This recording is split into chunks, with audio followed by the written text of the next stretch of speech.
Hey, welcome back to another edition of Garage Pros. I'm Mark Nolan, along with, I brought a guest in this time. Sam Williams is here, and Sam, you're still racing, right? Yes. And you're racing in a vintage category right now. Mostly all vintage. I still occasionally do some modern endurance racing on modern bikes, but I enjoy the vintage stuff the most. How long have you been racing? Been road racing for 40 years and racing motorcycles for 43 years.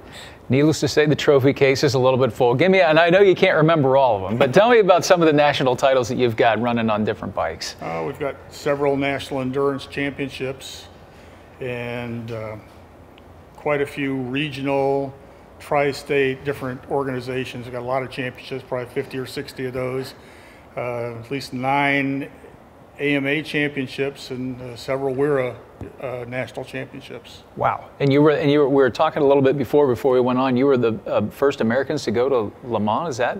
Yes, that's back when I was a member of the Lester Wheels team, Lester Wheels endurance bikes, and we built our own chassis and had a Kawasaki Z1 motor. And we were the first Americans to get invited to the 24 Hours of Le Mans, which is the Bull D'Or race, which is the most prestigious endurance race in the world. How long a stints did you guys do as you were trying to get through that? How many men on the team and that sort of thing? In Europe, there was only 2. In the United States, they usually run 4 people on a team. A lot of the teams would run for like an hour or a little over an hour. We usually ran for an hour and 20 minutes, whatever the capacity of a tank of gas was, and then we'd switch.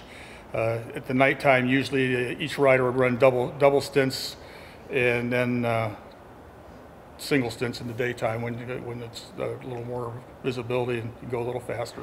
Well, listen, for you to be racing that long and be standing here right now and talking to me, you've got to take your safety pretty seriously, right? Helmet all the way out. I mean, that's the way you got to go. You got to spend as much as you can on equipment because it'll keep you racing for 40 years. Well, there you go. There you go.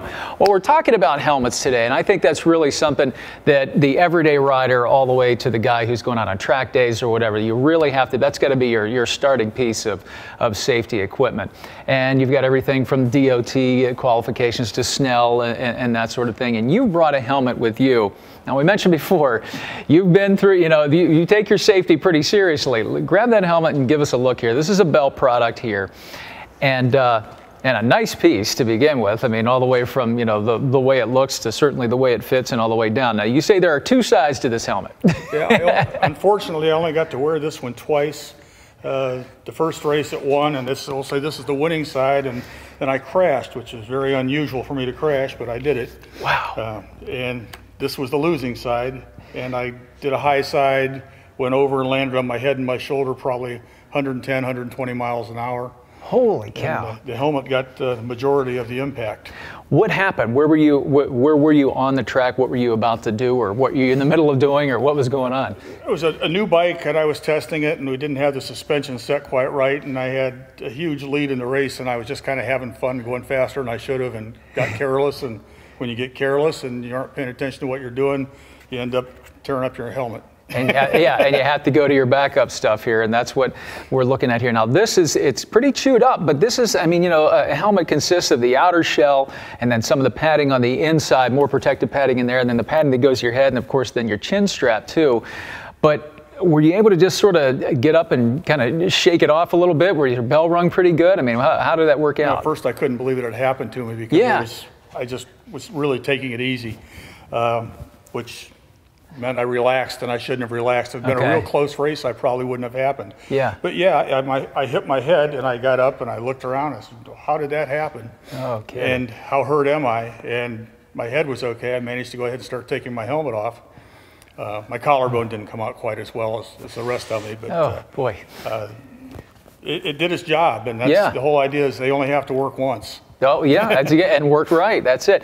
Now, you did something kind of interesting. You took this helmet and you sent it back to Bell to get them to get a look at it, or what was your idea whenever you sent it back to them? Well, they have a plan where if you think you've damaged your helmet, and there was no doubt in this one, you can send it back to them, and they'll give you a free evaluation and then return it to you. All you do is pay the shipping cost to them, and they take care of it.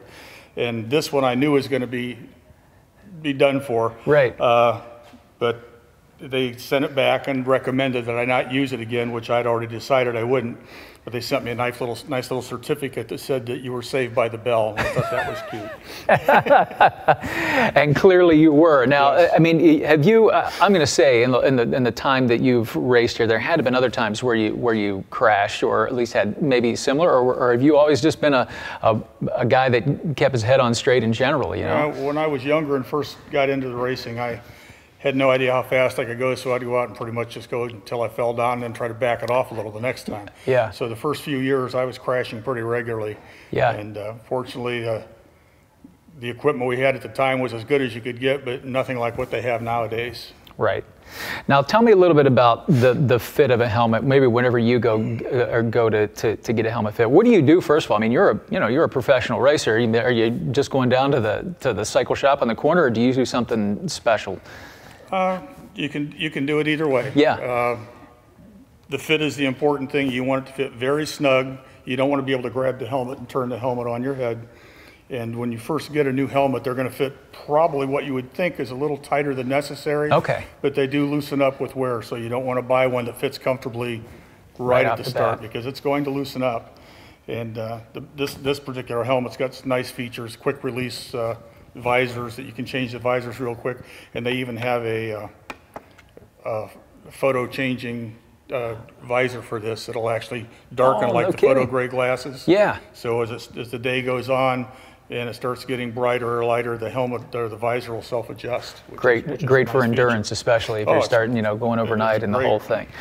Well, Sam Williams, I can't thank you enough for coming in and give us a little instruction here on the Bell helmet, and the one that saved you. Again, it's got a winning side and it's got a crash side, but either way, you come out with a win in that as far as that goes. Okay. Outstanding. Sam, thanks a lot. Thanks for joining us. Garage Pros. Once again, I'm Mark Nolan.